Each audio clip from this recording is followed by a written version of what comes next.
Well, okay, here we are back at the house in Preston, and I'm in the hallway from the stairs in the front entrance, and you walk into the kitchen space, and what I've done here is I made a little mock-up of what I want my island to be. This one is 4 feet across and 5 feet deep from this perspective, and I'm not sure if that's going to be too big for this space. If I look to the left, I've framed out for a powder room in this space here. This wall on the kitchen side of the powder room will not have any cabinets or anything on it. I may keep that wall open in order to put a radiator there. The kitchen has taken on the shape of an L with the installation of the powder room. And so again, I'm looking through the kitchen to the door to the porch beyond. So I'm going to move around here. In this space here, again, the island on the left, and I've built a wall around the chimney, and that wall or that space is going to be used as a chase for all the plumbing and electrical to be able to run from the basement up to the second floor and the attic. So it'll house pipes and plumbing and electrical cables. This space here will be base cabinets and counter into the corner, and base cabinets and counter running under the window to the door. You may recall that there was a door to the dining room here, but I have closed that up, and I have moved the door to the other side of the chimney. So this is the new opening for the door, and that way I have an option of putting in a very narrow base cabinet here. Not sure yet if I'm going to do that. That would be like a 9-incher. And then on the other side of the door, I'll have a space for a base cabinet and counter here, and then the refrigerator, and then a base cabinet and counter on the other side of the refrigerator. I had considered moving the refrigerator over to the door, but what happens is when you come in from the front hall, then your eye sees the monolith of the refrigerator right in this space here, and I didn't want to do that because I wanted the eye to have a full view of the kitchen and not feel it's cramped when you come through the door into the kitchen. So to the other side of the door, again, I will have base cabinets and a counter on one side of this space. This space is about 67 inches wide, so 5.5 feet. Too narrow to put cabinets on both sides, but I will put the cabinet and counter under the window to match the one on the other side. I then have an option to do the end wall with cabinets and do a corner cabinet here, and then keep this wall free for maybe a shallow bookcase, or maybe again a spot for a radiator here. Haven't quite laid out the radiator locations, but obviously I do want some heat in the kitchen. So I thought about perhaps maybe opening up for a window here. That's still a possibility, although not quite as likely. So again, I've got this little alcove. We'll have cabinetry on the end and cabinet under the window, and cabinet on the other side of the door. Cabinets going around this corner to here. Nothing will be in front of the chase. Likewise, again, I may consider putting a radiator there. And then I have the door with the option for a 9-inch base and counter here, and then base and counter on either side of the refrigerator.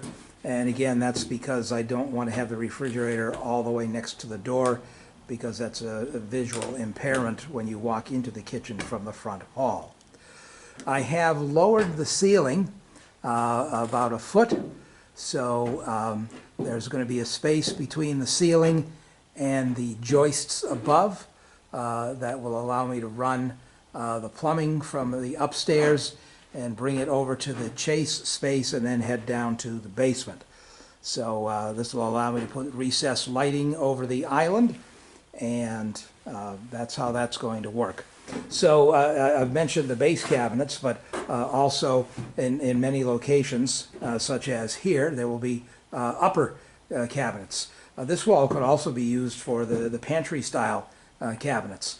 So the idea is to have a lot of storage space in the kitchen. The kitchen is not that large, which is why this island here, which I've volumed with an empty box and a dresser, just to give me a sense for it. This one may be too big. This is, again, 4 feet left to right and 5 feet from front to back from this perspective. So there'd be nothing over here to impede traffic flow. And again, this is to the dimensions that I'm considering.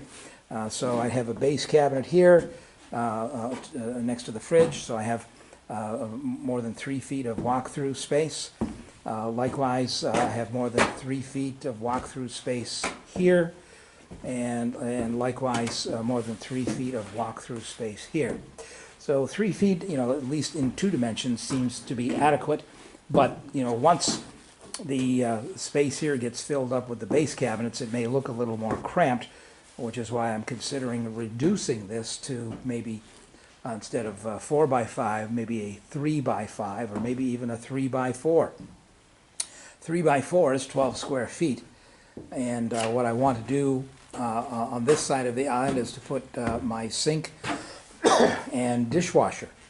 Now, if I do a sink and a dishwasher is 24 inches wide, and a single bowl sink is going to be about 21 inches wide, so it doesn't leave much counter space to the right if I put the sink here. Obviously, I'd have 2 feet of counter space there and counter space behind the sink. So that at 4 feet, that may be too little, so I may keep this at 5 this way, but shrink it to 3 feet this way. So to sort of maintain the kitchen triangle, actually the range will go here, so we'll lose some cabinet space there. Sink in the island, and then fridge over there. So it's a very limited number of steps to get to your major kitchen functions. Food storage in the fridge, your sink and dishwasher, and your range. So one of the cardinal rules I am imposing on myself is that there will be no plumbing on an exterior wall. Even though I'm going to insulate, I just don't want to even entertain the possibility that a pipe on an exterior wall such as this will freeze if we get a tremendously cold snap here in Preston, Maryland. So all the plumbing will be in the conditioned space, and that's a self-imposed rule that I'm going to try to adhere to. The powder room I've set up, it's a little larger than a typical powder room because I'm including a shower in the powder room. I have a corner shower unit that'll get installed there, and as you can see, the drain is going to be within the conditioned space. The supply plumbing for the shower will go on that partition wall, which is interior space. Same thing with the toilet supply and the vanity. All of these walls are interior, none of them are exterior. There will be a window here where originally there was a door. That's closed up now. That'll be opened up and a window will be installed there. So plenty of light in the powder room. And you may recall that there was an older casement style window here with a hole in the wall for an air conditioner. I have since closed that up, and I think you can see that in a previous video what I did with that. So anyway, that's the powder room. And in case in my future years I'm incapacitated and confined to one floor, then that shower could be ripped out and a larger tub-style walk-in bathing facility could be installed here without too much fuss. And even if I get really incapacitated, I could consider actually ripping out a corner of the kitchen cabinets here and putting in an elevator. But that's way in the future. hopefully never actually, as I hope to be able to walk up and down these stairs when I'm 98 years old. So, my next snippet on the video will be to take the mock-up of this island and reduce it to a 3x5 space and see how that works.